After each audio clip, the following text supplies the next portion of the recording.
Assalamualaikum warahmatullahi wabarakatuh. Shalom, Om Swastiastu, Namo Buddhaya, salam kebajikan bagi kita semua. Perkenalkan, kami dari kelompok 12 yang akan menjelaskan tentang tata urutan perundang-undangan, yang membahas bagaimana awal dari tata perundang-undangan itu sampai dengan prinsip-prinsip tata perundang-undangan. Untuk tahu lebih lanjut, mari simak video berikut. Namun sebelumnya izinkan kami memperkenalkan masing-masing anggota kelompok terlebih dahulu. Perkenalkan, nama saya Alia Rahmadini Subardi dari kelas N. Perkenalkan, nama saya Sabrina Kristiana Putri dari kelas N. Perkenalkan, nama saya Devara Yuda Gabe dari kelas N. Perkenalkan, nama saya Irin Sabila dari kelas N. Ya, dalam perjalanan sejarah Indonesia, tata perundang-undangan atau biasa yang dikenal dengan istilah konstitusi seringkali menimbulkan perdebatan di antara para ahli maupun para pelaku politik. Itu disebabkan karena pemahaman substantif mengenai konstitusi itu dilakukan dengan pendekatan yang sangat politis dan juga sangat pragmatis. Persoalan yang terjadi pada prakteknya membuat para pihak ingin membuat segala peraturan tersebut diatur dalam undang-undang. Ini sebenarnya sah-sah dan boleh-boleh saja, tetapi akan membuat peraturan perundang-undangan itu bersifat atau berdimensi normatif dan positivistik, kaku dan juga kering. Padahal pada hakikatnya, aturan lain yang lebih mudah, cepat, dan efisien. Nah, dengan gambaran kondisi di atas, membuat para parlemen dan legislator menjadi terkadang gamal untuk menentukan peraturan-peraturan mana atau norma mana yang harus dimasukkan ke dalam konstitusi. Tata urutan dan jenis-jenis peraturan perundang-undangan yang pernah berlaku di Indonesia. Yang pertama adalah ketetapan MPRS nomor 20 /MPRS 1966 tentang Memorandum DPR-DR mengenai sumber tertib hukum Republik Indonesia dan tata urutan perundangan Republik Indonesia. Lalu yang kedua ada ketetapan MPR nomor 3 /MPR 2000 Tata urutan perundang-undangan. Tata urutan perundangan itu terdiri apa sih? Terdiri dari hierarki perundang-undangan. Tata urutan perundangan itu dimuat di Undang-Undang Nomor 12 Tahun 2011, lalu diubah di Undang-Undang Nomor 15 Tahun 2019. Nah, perubahan inilah yang menjadikan hierarki dari undang-undang itu berubah secara signifikan.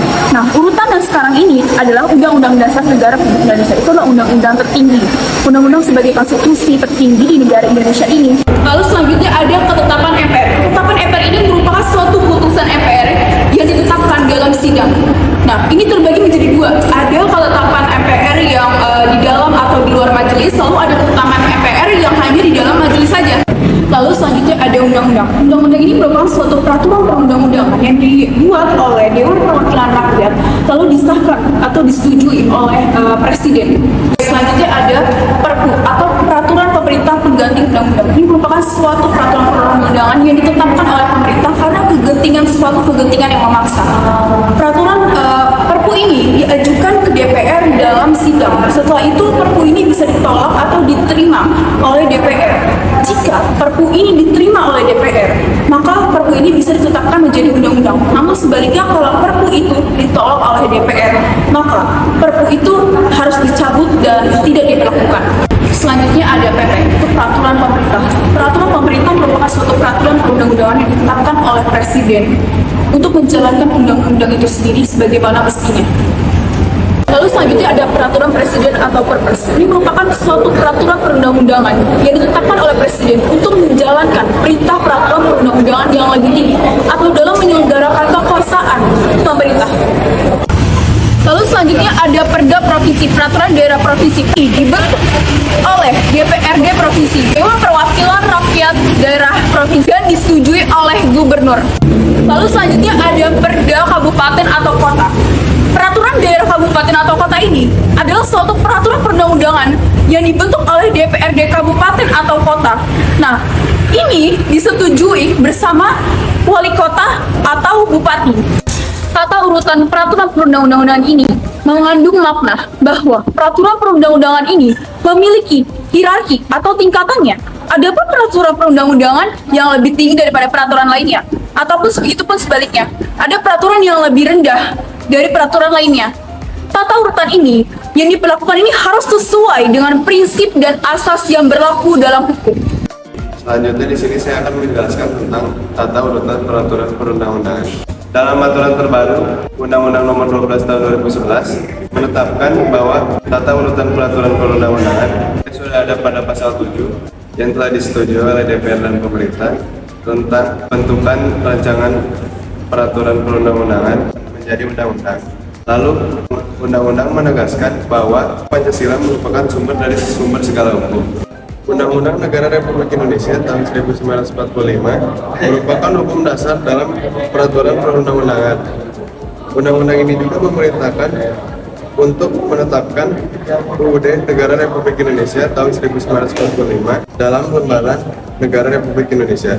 Penempatan UUD Negara Republik Indonesia tahun 1945 dalam lembaran Negara Republik Indonesia dengan Undang-Undang Nomor 12 tahun 2011, maka TAP MPR Nomor 20 tahun 1966 dan TAP MPR Nomor 1 tahun 2000 dicabut dan tidak berlaku lagi karena tidak sesuai dengan prinsip demokrasi dan prinsip-prinsip negara yang antara lain pertama soal ketetapan MPR, karena ketetapan MPR tidak tepat dikategorikan sebagai peraturan perundang-undangan. Lalu yang kedua soal Perpu, karena kedudukannya di bawah undang-undang menurut TAP MPR nomor 2 tahun 2000, soal ini tidak tepat dan menempatkan kedudukannya sama dengan undang-undang.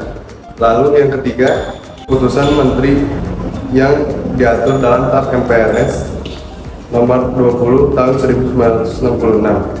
Keputusan menteri tersebut tidak mempunyai dasar yuridis. Yang keempat, kata dan lain-lain tersebut dalam PRS nomor 20 tahun 1966 sempat membingungkan berbagai penafsiran.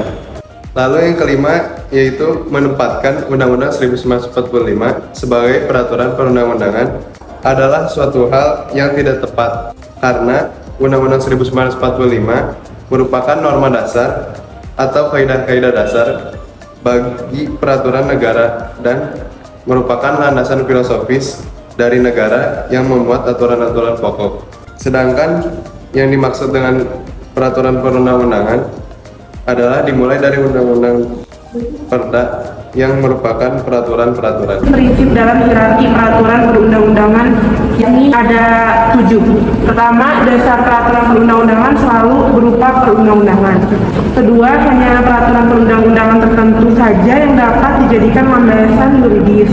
Ketiga, peraturan perundang-undangan yang masih berlaku hanya dapat dihapus, cabut, diubah oleh perundang-undangan yang sederajat atau lebih tinggi.